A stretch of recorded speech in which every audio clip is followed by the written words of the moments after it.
What is up, everyone? Welcome back to another video. It's Sunday evening, game week 26 drawing to a close. It's time to have a look at my first transfer plans for double game week 27.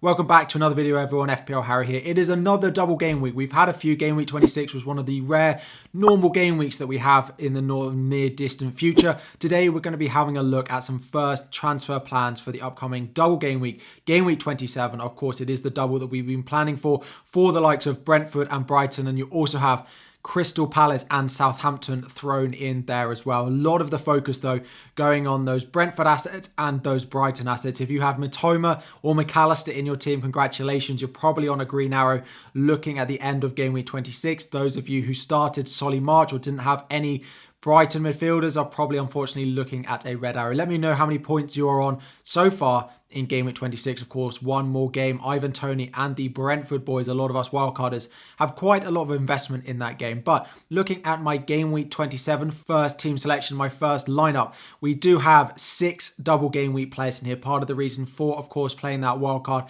in game week 26, we have the triple Brentford in Raya, Henry, and then Ivan Toney as well. Holding out that Ivan Toney does not pick up a yellow card in that Fulham Brentford game tomorrow evening.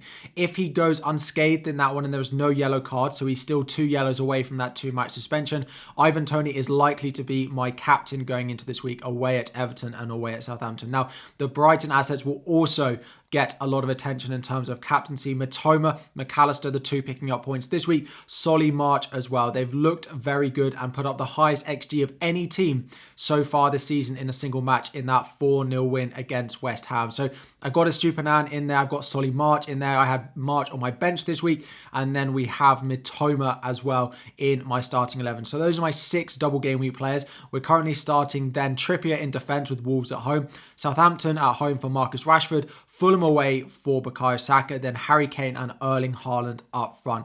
Now, things are looking pretty good. I've got a green arrow so far this week to just inside the top 2,000. Happy enough with that. It's been a few red arrows on the bounce. So game week 26 was sort of a bouncing point, a bit of a checkpoint for a lot of us, that we expected green arrows if you played your wild card in the double in 27, probably in 28, and in the bench boost in 29 as well. But 26 was always an interesting one with a lot of those assets that we sold potentially outscoring those that we got in on wildcard. But it is looking like a green arrow thanks to Mitoma this week. If you don't have any Brighton midfielders, I do still think Mitoma and Solly March are probably the 2 that I would go with. McAllister did get a penalty. Of course, the week we were all talking about, oh, do you pick the penalty taker or not?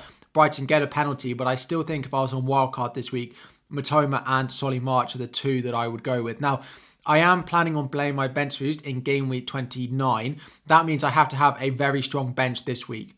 Currently, I have Kepa with Leicester away. Now, I'm okay with that. Chelsea away are not as good as they are at home. Plus, David Raya has the double game week. However, we also have Martial, Fulham away. It doesn't look like Nketiah is necessarily going to be back.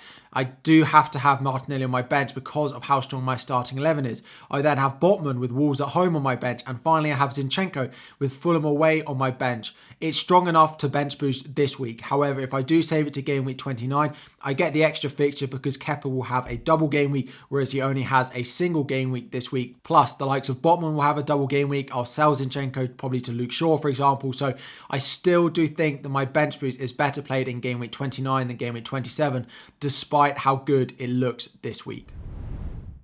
So in terms of transfer plans, I did set my team up to roll my transfer going into game week 27. There are a couple of things I do just want to talk about. The first one is, what do we do with Erling Haaland? Do we still keep him? What do we do going forward? Now, I did discuss in my deadline stream and a couple of other videos as well, the ability to potentially sell Erling Haaland going into game week 28. Don't think I'm going to sell him before Palace, but if you look at his return since the restart, he's had 1 haul in there. The rest he sort of ticked over nicely. Don't get me wrong. He's still a good asset, but he's not been as explosive and as punishing as maybe was in the first half of the season. So is there a window of opportunity to sell Erling Haaland and potentially get a little bit more upside from him? That window of opportunity for me feels like game week 28. He plays blank that week, so doesn't play blank. He has a blank that week. Then he has Liverpool at home. Whereas if you look at the 3 strikers I'm considering bringing in his place, Ollie Watkins, Iheanacho and João Felix, all cheaper than him, all have a game in game week 28 and then have the double in game week 29. So So all of them effectively have 2 extra fixtures over those 2 game weeks than Erling Haaland. I would then look to bring him back straight away, probably for Ivan Toney in game week 30 anyway, for that Southampton away fixture. I don't think I'll sell him this week, but I am looking at these 3. Ollie Watkins is probably the favourite. He could have scored again in game week 26. He did hit the post. It was very unfortunate that he didn't go in, and he should have scored it. So Bournemouth at home for him that week, then Chelsea away, Leicester away, I do think is probably where I'm favouring. Iheanacho is probably where I would look, but I'm not certain he starts both in the double when you do have the likes of Jamie Vardy potentially knocking on the door looking for starts. And given that Iheanacho wasn't great in game week 26, and then João Felix. Now, Chelsea are not great in front of goal. However, in game week 28, it's Everton at home, then Villa at home, then Liverpool at home. So lovely run of fixtures there for João Felix. 3 home fixtures that I could bring him in for. And as I said, Chelsea much better at home than away. So I don't plan on selling Haaland this week, but it's something I've got my eye on in game week 28.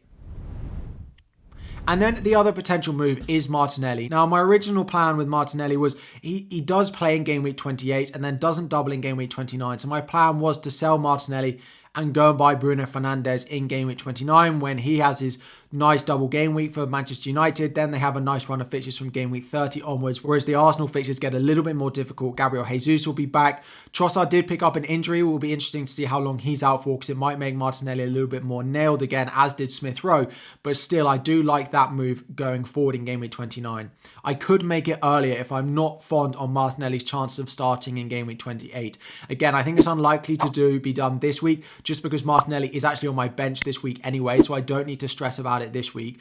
Maddison and actually Almiron are 2 players I'm looking at. Maddison was great for Leicester in the 1-0 loss to Southampton. How he didn't come away with a return in that one. They go away to Brentford in game week 28, Crystal Palace and Aston Villa in game week 29, and then Bournemouth at home in game week 30 is a really nice run. And then Miguel Almiron, 5.4, he's gone down in price a lot. Wolves this week, Nottingham Forest next week, then a double of Manchester United and West Ham. So if Newcastle were showing some sign of form in front of goal, I'd really like bringing in Miguel Almiron as a punt for this week for the next 3 or so game weeks. However, their form isn't good enough and Martinelli is on my bench. So I don't necessarily think it's going to be done this week. And I do think I'll probably wait to do the Bruno Fernandes move in game week 29 as I'd originally planned. So a long-winded way of saying I plan on rolling my transfer. That was always the plan when I played my wildcard, was to roll the transfer going into game week 27. Don't plan on bench boosting just because I want to see how, the likes of Arsenal line up in the Europa League on Thursday evening, plus how the likes of Martinelli look going into the weekend and whether we might see potential rotation if Gabriel Jesus is back, how that potentially lines up. Kepa being away, Zinchenko and Martinelli being away, and then we have Botman, but I do have Trippier. So plan on rolling the transfer unless something goes horribly wrong. If Ivan Toney doesn't get a yellow card against Fulham, he is likely to be my captain. If not, then I will likely put it back on Mitoma. My squad looks very nice. What could horribly go wrong? When your squad looks nice, things tend to go badly, but fingers crossed that game week 27 looks good. We'll be back with more videos of players that you should buy into your team if you're not on wildcard, or potential players to target as well, plus a final team selection later on in the week. Thank you so much for the support recently. All the views, all the new subscribers, welcome to the channel. I hope you are enjoying it. Drop a like if you haven't already. We're going to try and hit 1,000 likes as always on this video. Subscribe if you have not already. Turn on notifications for a reminder of all my videos, and I'll be back again very soon.